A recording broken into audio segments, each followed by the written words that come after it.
свой на туркменском языке. И он, конечно же, о любви.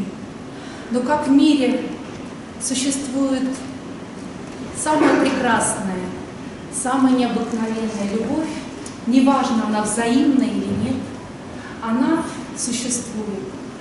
И это произведение о несчастной любви, но оно прекрасно.